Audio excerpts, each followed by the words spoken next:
A baby who is crying suddenly goes silent the moment you enter the room. And a dog that avoids everyone walks straight to you without hesitation.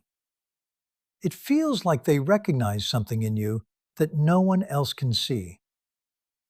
But what if they are not reacting to you, but to the emotional state you carry without even realizing it?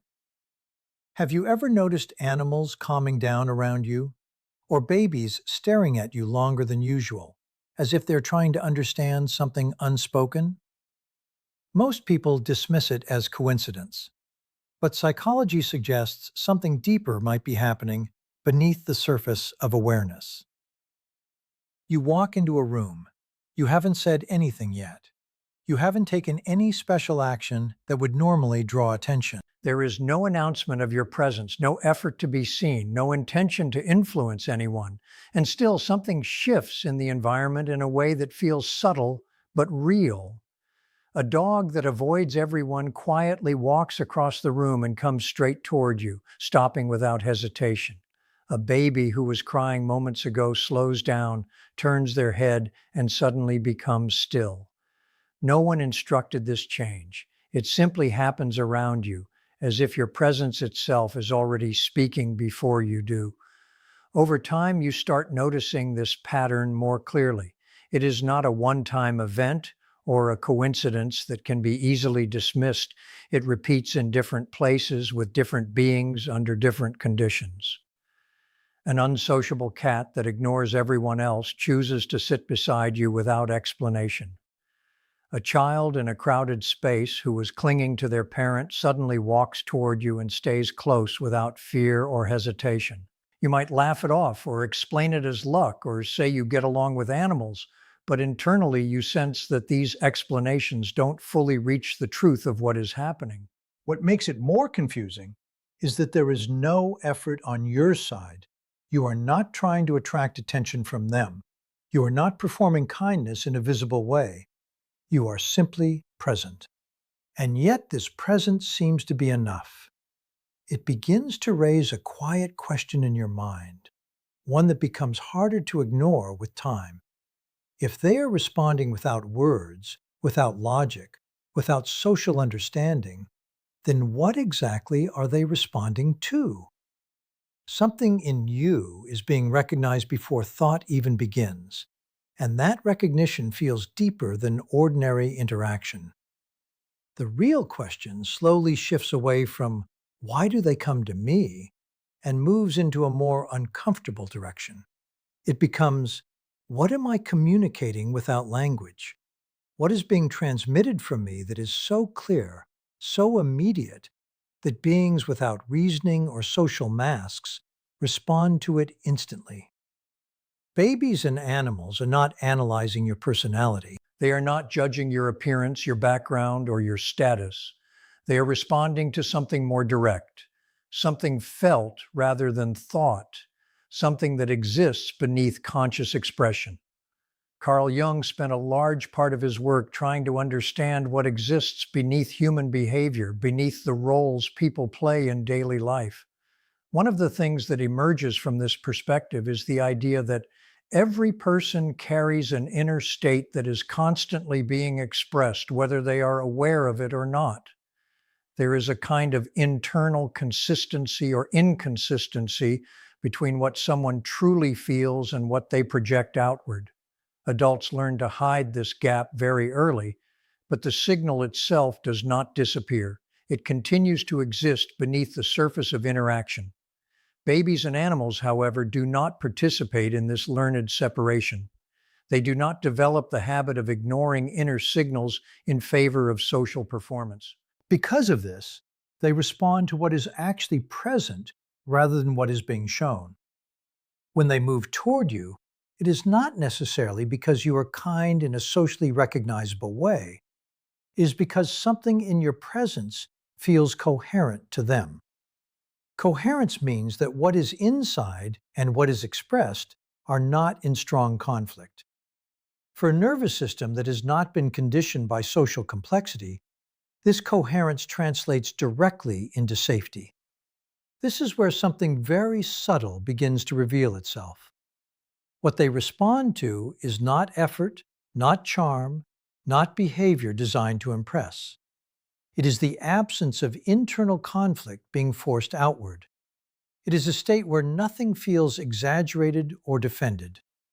In that state, there is no pressure being emitted toward them, no need pulling on them, no invisible expectation shaping their behavior. And that absence of demand becomes something that can be felt immediately by a being that lives entirely in direct perception. A presence that asks for nothing becomes noticeable in a world where most presence, especially human presence, carries some form of expectation. Even silence in adults often carries tension. Even kindness can carry an unspoken request to be received in a certain way. But in rare moments, a person can exist without projecting need into the space around them. In those moments, the nervous system of another being does not register pressure, it registers openness. And openness at a biological level is interpreted as safety. Imagine a simple dinner scene where this becomes visible. An 8-month-old baby sits in their mother's arms while adults talk around the table. The baby is being approached from all sides with voices slightly raised, hands moving in exaggerated ways, faces leaning in too close with forced smiles meant to entertain. The baby's body reacts in small signs of tension. Their eyes move quickly from one face to another, not fully settling. There is engagement, but also subtle overwhelm, as if too much is being directed at them at once. Then you sit somewhere in the room without trying to enter that interaction. You are not attempting to entertain. You are not trying to gain attention. You are simply there, observing without demand. Slowly, something changes in the baby's behavior. Their head begins to turn in your direction without urgency. Their gaze finds you not because you pulled it, but because something in your presence does not push. They lock eyes with you in a way that feels steady rather than stimulating. The movement stops not because it is forced, but because it no longer needs to continue. They don't look away. It's not a hesitant glance or a quick moment of curiosity. It is steady, direct attention, as if something in them has decided there is no need to shift focus anymore. Someone nearby notices and says casually, "Oh, they spotted you." But what is actually happening is not about recognition in the usual sense. It is not about being chosen or identified in a social way. It is something quieter, more immediate, more biological. They are responding to something far less visible than appearance or behavior. They are responding to the absence of pressure in your presence. Most adults enter any shared space with something already in motion inside them. There is a subtle expectation that runs underneath their behavior. It is not always conscious, but it is always active. The desire to be seen, to be accepted, to be understood in a certain way. Even when they appear relaxed, something in them is still reaching outward. That reaching creates a kind of internal strain. It shapes posture, eye movement, timing, even silence. The body slightly leans forward before words are spoken. The eyes scan for feedback before connection fully forms. The smile appears a fraction too early, as if trying to secure the interaction before it has even begun. This internal reaching is not dramatic, but it is consistent enough to become a signal. And that signal is registered by other nervous systems before language is involved. To an adult observer, it might look normal, even invisible. But to a being that lives entirely in direct perception, that small tension is meaningful. It feels like something leaning into the space, asking to be filled. It creates a subtle noise in the interaction, not loud, but present. And anything that feels like demand, even unspoken demand, changes how safety is perceived in that moment. In contrast, your presence does not seem to carry that same forward pull. There is no visible effort to shape how you are received. You are not adjusting yourself in real time to influence the outcome of the interaction. You are not mentally preparing how you will be perceived or trying to manage the response of others. Instead, there is a kind of stillness in how you occupy the space. Not withdrawal, not distance, but availability without pursuit. That difference is small in appearance, but significant in effect. For an organism whose survival depends on detecting threat and safety before thinking occurs, this lack of pressure is immediately readable. It is not analyzed, it is felt. There is no confusion in it because there is nothing being pushed outward that needs to be interpreted or defended against. The system does not detect demand, so it does not prepare resistance. What remains is simply presence without tension. And in biological terms, that registers as something safe enough to approach without hesitation. It is important to understand that nothing here is about effort or technique. You are not consciously doing something that produces this effect. In fact, it is closer to the absence of a pattern rather than the presence of one. It is what is not happening in you that becomes noticeable.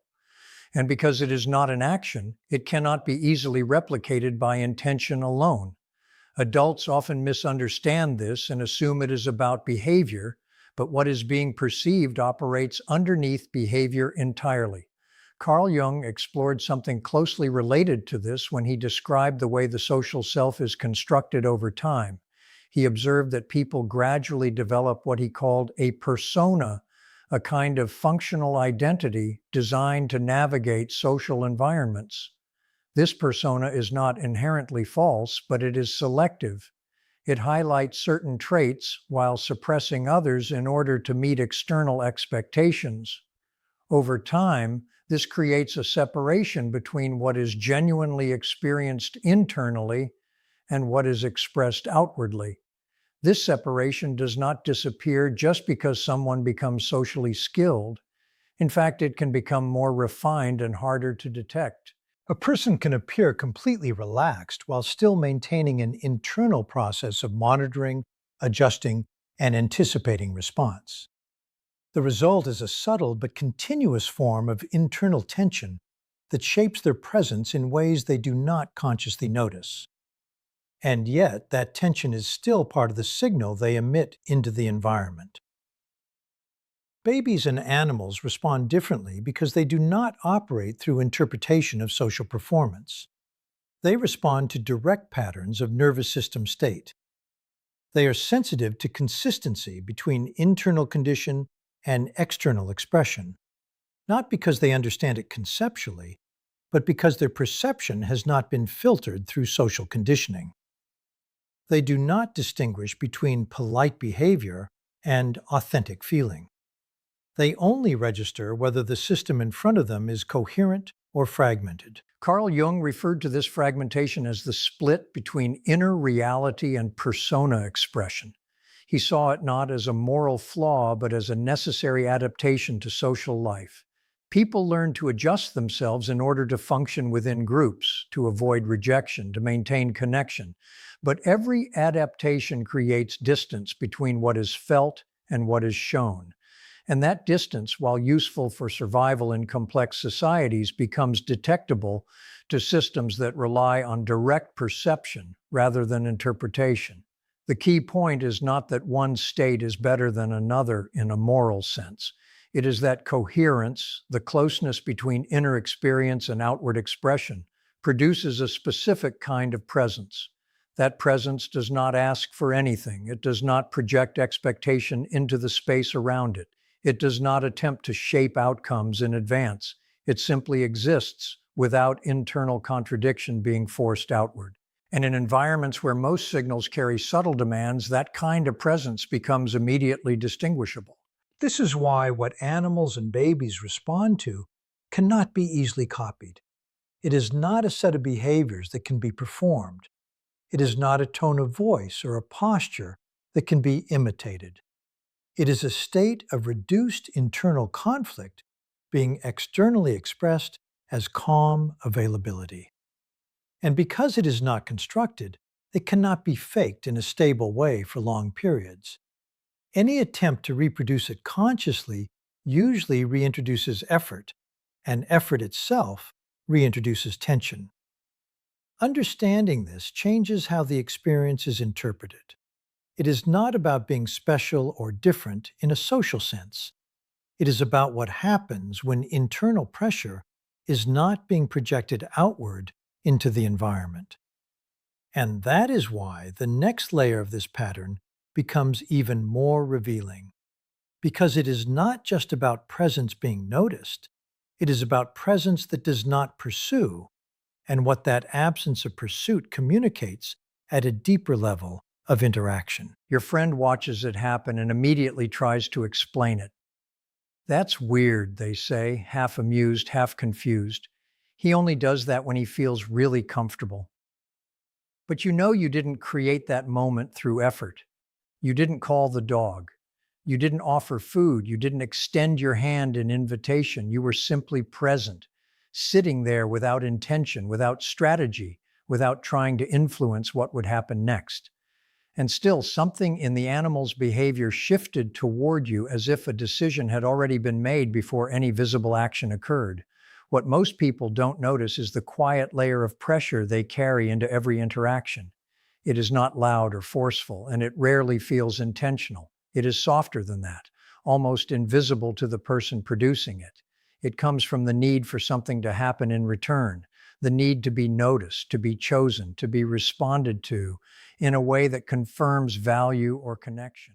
That internal expectation creates a subtle forward movement in the body, a slight leaning into the moment, as if the outcome is already being reached for before it arrives. This forward movement is not always physical in an obvious way, but it exists in posture, in timing, in attention. The body becomes oriented toward receiving a response. The gaze holds a question, even when the mouth does not. The mind quietly waits for confirmation, even when silence is present. And this internal waiting is not neutral.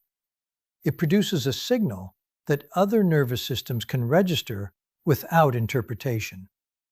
Animals, especially, do not filter this through social understanding. They respond directly to the physiological pattern behind it. To them, that subtle orientation toward outcome feels like approach with expectation attached. It is not approach in space, but approach in nervous system terms. Something is moving toward them emotionally or energetically with a request embedded in it. And in nature, anything that carries demand, even gentle demand, must be evaluated carefully because demand implies consequence. It implies pressure. It implies that something is being asked of them before trust is established.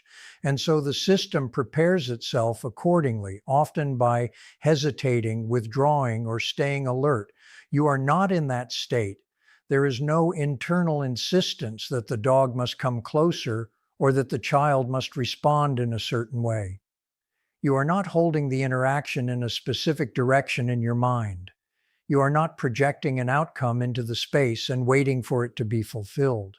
Instead, you are simply there, occupying the moment without trying to shape what it becomes.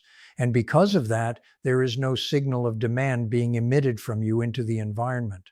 This absence of pressure is what makes the difference, even though it is not something you actively perform. It is not a technique or a behavior you adopt.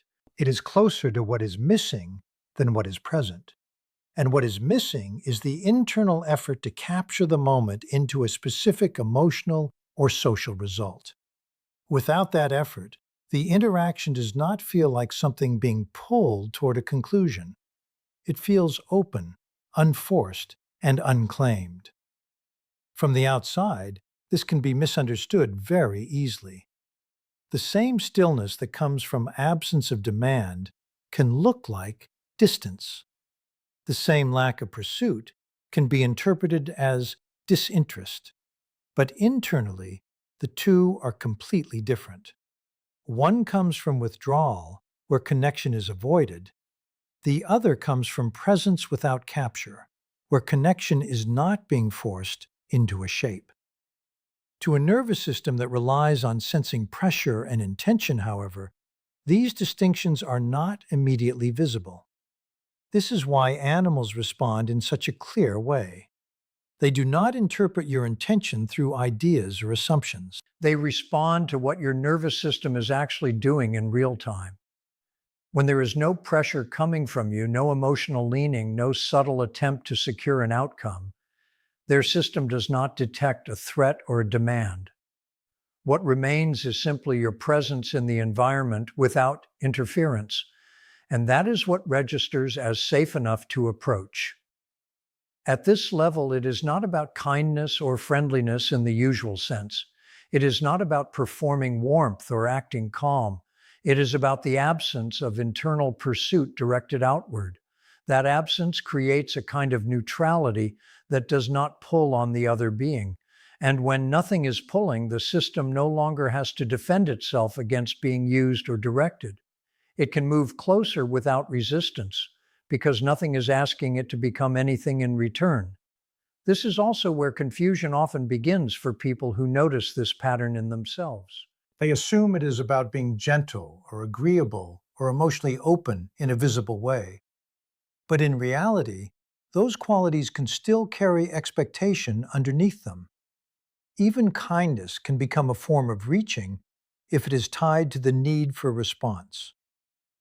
What matters here is not the expression itself, but the internal absence of needing that expression to produce something back. Carl Jung would describe this kind of dynamic as something that sits beneath the persona, beneath the socially constructed way of presenting oneself. The persona often includes subtle goals in interaction, even when they are not acknowledged consciously. It is shaped by years of learning how to be accepted, how to be received, how to maintain connection. But underneath it, the raw state of being does not operate through goals. It simply exists without projection into outcome. Babies and animals respond to that raw state because they are not analyzing your social construction. They are reading the immediacy of your nervous system as it is right now. They do not separate appearance from internal condition. They do not interpret behavior through layers of meaning. They respond directly to the coherence or incoherence of what is being emitted in the moment. And coherence in this sense means no contradiction between internal state and outward presence being forced into action. This is why what draws them in cannot be easily replicated. If you try to recreate it as a behavior, the attempt itself introduces effort, and effort introduces direction, and direction introduces pressure. The very act of trying to produce the effect changes the signal completely. What they respond to disappears the moment it is turned into performance. So the real question quietly shifts. Not whether you are doing something right or wrong in how you connect, but whether you are aware of what your presence is communicating beneath action. Because sometimes what feels like simple stillness to you is experienced as something much more complex by others. And that difference is where the deeper pattern of connection, distance, and recognition begins to reveal itself. What you begin to realize from all of this is that connection is not only about what you do, but also about what you stop projecting into the space between you and others. The moments where animals or children respond to you so naturally are not accidents, and they are not something you force into existence.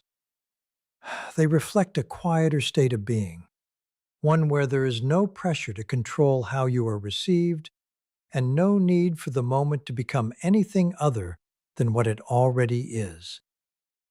At the same time, this understanding is not about separating yourself from others or seeing yourself as different in a fixed way.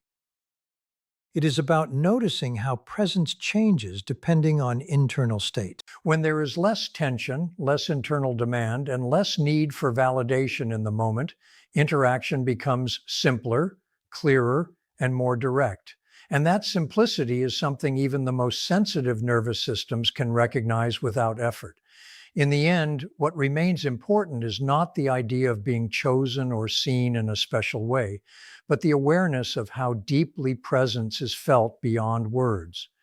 Whether in silence, in stillness, or in everyday interaction, what others respond to is often what is unspoken. And when that is understood, even subtly, it changes the way you move through connection itself.